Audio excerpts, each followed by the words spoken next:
Kata-kata pepatah Jawa memiliki makna dan pesan yang mendalam. Dalam pepatah Jawa tersebut, berisi petuah dan nasihat bagaimana menjalani hidup dengan baik. Meski kerap dianggap sebagai bahasa kuno dan ketinggalan zaman, pepatah Jawa justru berlaku sepanjang hidup. Kata-katanya yang singkat, tetapi penuh makna, membuat pepatah Jawa masih digunakan hingga sekarang. Beberapa orang menjadikan pepatah Jawa sebagai semboyan hidup. Ada juga yang menjadikan pepatah Jawa sebagai bahan introspeksi diri, hingga untuk menyindir sesamanya. Jika dibaca dan dipahami dengan saksama, pepatah Jawa banyak berisi nasihat yang mengajarkan tentang kehidupan. Ada banyak kata-kata pepatah Jawa yang kamu bisa serap maknanya dalam hidupmu. Memahami dan menggunakan pepatah Jawa juga sebagai bentuk melestarikan budaya di Indonesia.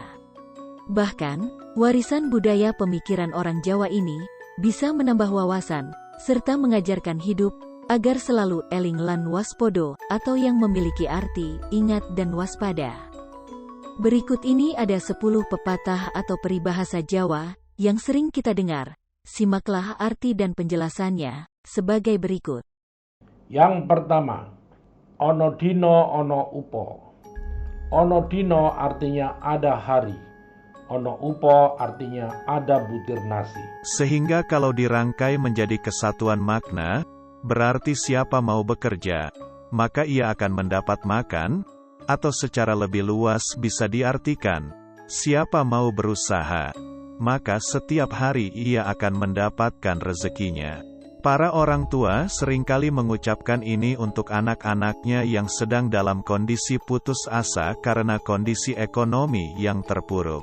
Panen yang gagal, kemarau panjang yang mematikan tanaman pangan, diberhentikan dari pekerjaan, usaha dagang yang menemui kebangkrutan, hutang yang mencekik, membuat kondisi kehidupan menjadi sulit. Yang kedua adalah kena iwake, ojo nganti butek banyune. Arti bahasa Indonesia dari pepatah tersebut dapat diartikan, ambil ikannya tapi jangan sampai keruh airnya. Maksudnya sederhana, misalnya dalam mengambil tindakan atau keputusan. Alangkah baiknya kita mempertimbangkan pilihan yang terbaik dari semua pilihan yang ada. Bahasa ekonominya mungkin efektif dan efisien. Analogi tersebut cuma analogi yang sederhana namun dapat memberikan manfaat dalam menyikapi hidup, baik berupa sikap atau pengambilan keputusan. Yang ketiga adalah sepi ing pamrih, rame ing gawe. Artinya, tidak mengharapkan pamrih, giat dan sungguh dalam bekerja. Sebuah falsafah orang Jawa yang selayaknya dianut dan dijalankan, serta dipegang teguh dalam pekerjaan apapun. Cocok sekali sebagai gambaran teladan untuk seorang pemimpin. Apalagi yang akan bertarung, memperebutkan kursi sebagai wakil rakyat. Demikian juga nanti, pemimpin yang diharapkan sebagai pemegang tertinggi tampuk kekuasaan, yaitu presiden. Figur yang tepat, yang diharapkan mampu membawa bangsa ini menjadi maju dan makmur bagi seluruh rakyatnya. Yang keempat adalah mikul nduwur, mendem jeruk. Mempunyai arti makna menjunjung tinggi derajat orang tua, dan menutupi kekurangan aib keluarga.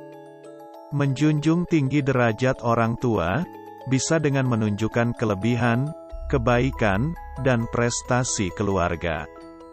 Hal ini secara tidak langsung, memerintahkan para kaum muda, untuk senantiasa membanggakan orang tua dengan prestasinya. Menghargai dan menghormati orang tua. Selain itu juga para kaum anak muda, diminta agar selalu menghormati dan menghargai orang tua, serta tidak membuat malu keluarga, atau tidak membuat aib di keluarga. Yang kelima, sabar sareh, mesti bakal pikoleh. Pekerjaan apapun jangan dilakukan dengan tergesa-gesa, agar berhasil. Secara harfiah dapat diartikan yang sabar, tidak tergesa-gesa dan arif akan beroleh keberhasilan. Umumnya manusia berkecenderungan tidak sabar, bahkan juga tidak arif. Sifat dan sikap sabar serta arif, bahkan sering dianggap sebagai sikap yang lemah, kalah, dan lamban. Tidak aneh jika dalam usaha, untuk memperoleh segala sesuatunya, orang kemudian melakukan jalan pintas. Semuanya dilakukan serba instan. Pepatah Jawa tersebut sebenarnya mengajarkan untuk menghargai proses. Untuk menekuni sebuah tindakan atau pekerjaan. Untuk mendapatkan hasil maksimal, maka diperlukan ketekunan, ketelatenan, kecintaan, dan kesetiaan atau konsistensi. Yang keenam, rukun agawe santoso, trah agawe bubrah. Yang berarti rukun membuat sentosa, sejahtera atau kokoh, bertengkar membuat rusak, atau menimbulkan kehancuran, terpisah dan berantakan. Peribahasa ini merupakan salah satu sikap hidup orang Jawa yang mendambakan kerukunan dan kedamaian di masyarakatnya. Yang ketujuh, demit ora ndulit, setan ora doyan. Pepatah ini sebenarnya ingin menggambarkan keadaan seseorang yang selalu memperoleh kemujuran dengan selalu selamat dan sehat.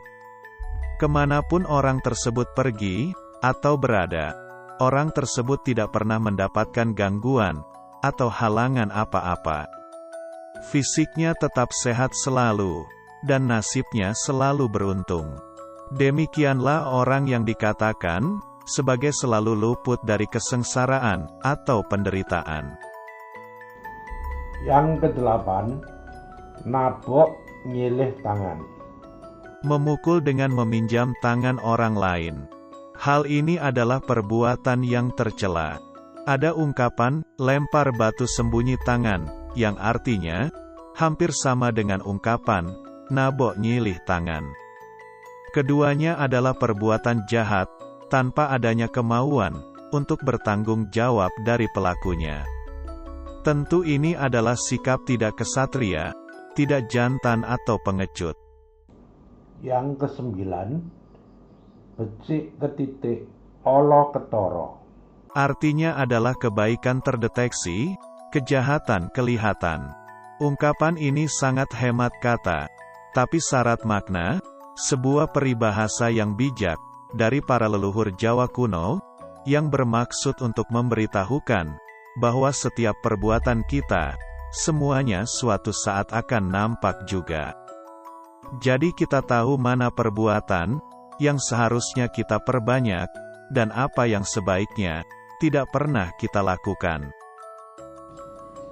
Yang ke-10, kakehan gluduk kurang udan. Artinya adalah orang yang terlalu banyak bicara, menyombongkan diri, tetapi tidak konsekuen, tidak direalisasikan dengan tindakan nyata. Kiasan ini mengibaratkan orang yang terlalu banyak bicara, omong gede, janji kosong, tapi outputnya tidak ada. Bila omongannya disanggah, ia sering tidak bisa memberi alasan, dan mungkin mengalihkan perhatian, dengan pindah topik. Ada yang mengatakan, bila diberi argumentasi, tololnya akan kelihatan.